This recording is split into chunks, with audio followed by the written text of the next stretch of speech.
मुंबई के कांदिवली पश्चिम स्थित सप्ताह मैदान में युवक मंडल जन मित्र फाउंडेशन सिद्धेश्वर बाई के द्वारा गणेश बारे के नेतृत्व में क्रिकेटचा महासंग्राम नॉर्थ स्टार चषक का भव्य आयोजन किया गया, जिसमें फर्स्ट और सेकंड आने वालों के लिए एक बहुत बड़ा धनराशि भी रखी गई है। वहीं इस दौरान इस क्रिकेट मैदान में पहुंचे उत्तर मुंबई के लोकप्रिय सांसद गोपाल शेट्टी ने टॉस किया और टॉस जीतने वाले ने पहले बैटिंग की शुरुआत की। आपको बता दें 15, 16, 17 फरवरी को क्रिकेटचा महासंग्राम का आयोजन किया गया है। वहीं इस क्रिकेट के दौरान सांसद गोपाल शेट्टी को उत्तराखंड में पूर्व राज्यपाल भगत सिंह कोश्यारी के हाथों हिंदुत्व के आधार स्तंभ का खिताब जिस तरह से सांसद गोपाल शेट्टी को सम्मानित किया गया, इस विषय पर भी यहां इस मंच पर चर्चा की गई और मैदान में लोगों में खुशी थी कि उनके सांसद को इस उपाधि से सम्मानित किया गया। वहीं सांसद गोपाल शेट्टी ने खिलाड़ियों को बेस्ट ऑफ लक करते हुए उन्हें खेल के मैदान में उतरने के लिए कहा और वहां पर खुद भी बैठकर इस क्रिकेट को उन्होंने देखा। जिसके उपरांत मीडिया से बातचीत में सांसद गोपाल शेट्टी ने क्या कुछ कहा, देखिए। निश्चित हिंदुत्व का आधार पुरस्कार देने के लिए मुझे उत्तराखंड में जाना पड़ा। वहां पर महाराष्ट्र के पूर्व गवर्नर भगत सिंह कोश्यारी जी, उत्तराखंड के पूर्व मुख्यमंत्री तीरथ सिंह रावत जी, वहाँ के अभी जो मंत्री है जिनके साथ में मैंने 5 साल सांसद करके पहले टर्म में काम किया, ऐसे सतपाल जी महाराज और बाकी सारे धर्मगुरु, बहुत सारे लोग आए थे। और वैसे मैं तो कभी मुंबई छोड़कर कहीं जाता नहीं हूँ और पुरस्कार तो प्राप्त करना दूर की बात है, लेकिन बहुत ही आग्रह था उनका। तो मैंने उनसे पूछा, भाई मैंने तो कभी मुसलमानों को गाली भी दी नहीं है अपने जीवन में, तो मुझे क्यों आप हिंदुत्व का पिलर पुरस्कार दे रहे हो।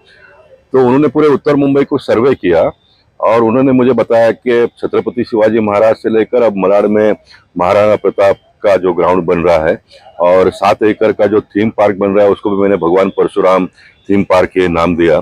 जितने भी सारे महापुरुषों के नाम पे इतने सारे प्रकल्प बने हैं और उसका चयन उन्होंने किया कि उन्होंने कहा कि ये जो प्रकल्प आपने बनाए हैं ये अजमर है। जैसे 550 साल का पहले का इतिहास रामायण का था, तो वो परंपरा चली आई, तो फिर एक बार हम राम मंदिर बना पाए।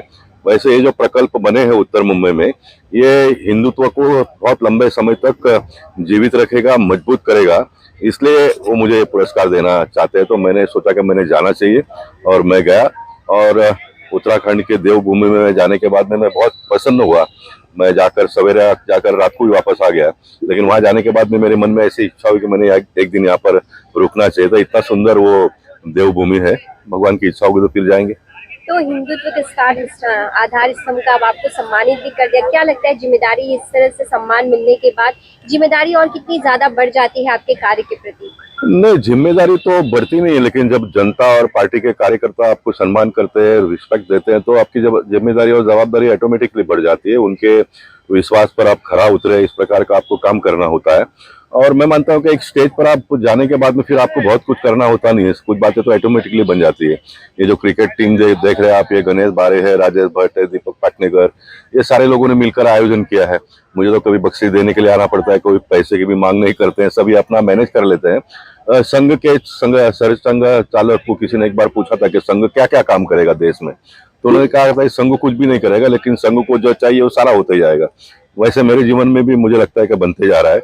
मैं जो मन में सोचता हूँ सारा ऑटोमेटिकली बनते जाता है। पार्टी के कार्यकर्ता मिलकर करते हैं, जनता करती है, और मैं मानता हूँ कि सही मन से और सच्चे मन से आप काम करो तो फिर आपको बहुत कुछ करना नहीं पड़ता है। सिर्फ आप उपलब्ध रहो लोगों के लिए, बुलाते वहाँ जाते रहो, पहुँचते रहो, बाकी सब ऑटोमेटिकली हो जाता है। पीएम मोदी जी जिस तरह से का कहना है कि खेलेगा इंडिया, तो लगातार जिस तरह से क्रिकेट और इस तरह के आयोजन हो रहे हैं, और आज के आयोजन को लेकर क्या कहना चाहिए? मैं निश्चित युवा जनों की ओर से देश के प्रधानमंत्री नरेंद्र मोदी जी का अभिनंदन करना चाहूंगा। खेलो इंडिया ये कंसेप्ट उन्होंने लाया और खेलो इंडिया के माध्यम से आज देश में बहुत खेल कूद को बढ़ावा मिल रहा है। ये ग्राउंड भी बहुत आसानी से महानगर पालिका से बच्चों को उपलब्ध होता है, और नहीं तो एक जमाने में तो ग्राउंड उपलब्ध करना यानी बहुत पापड़ बेलने जैसा होता था, और फिर बच्चे फिर आगे आते ही नहीं थे खेलने के लिए।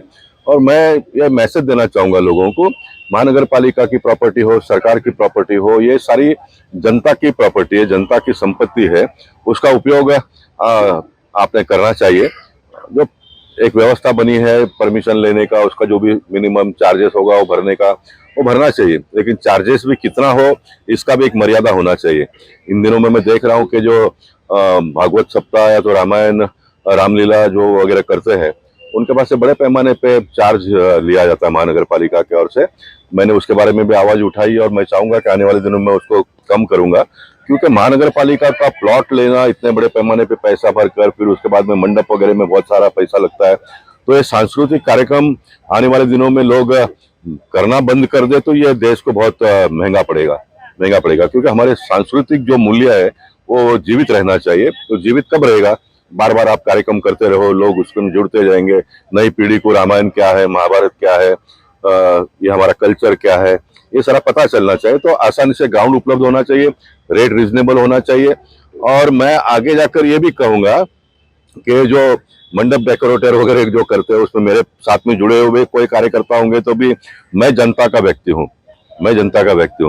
मैंने देखा एक रामलीला का राम कथा का 10 दिन के मंडप का तो अगर 30-35 लाख रुपया चार्ज करते होंगे तो फिर मैं हल जाता हूँ एकदम। बहुत रिजनेबल में होना चाहिए। आप बाकी के सारे शादी बड़े बड़े लोग करते हैं तो उनसे पैसे कमाइए, कोई प्रॉब्लम नहीं। तो यहाँ पर आपने एक रास्ता बनाकर रखना चाहिए। जैसे बड़े पैसे वाले लोग धंधा व्यवसाय करके पैसा कमाते हैं तो फिर उसमें से कुछ चैरिटी भी करते हैं। तो इस प्रकार के डेकोरेटर लोग जो होते हैं वो रामायण भागवत सप्ताह इस प्रकार के कार्यक्रमों को रिजनेबल रेट में करके देना चाहिए। मेरी आवाज को कोई सुनकर बोरिवली का अगर कोई करना चाहता होगा, वो अगर आगे आता होगा तो मैं उसको मदद करूंगा, ताकि वो सिर्फ सामान्य लोगों का कार्यक्रम करे। तो ये भी एक सिस्टम आगे डेवलप होना चाहिए, ऐसा मेरे मन में हमेशा आते रहता है। और मैंने अभी बात की है तो वो हो जाएगा आने वाले दिनों में, तो हो जाएगा।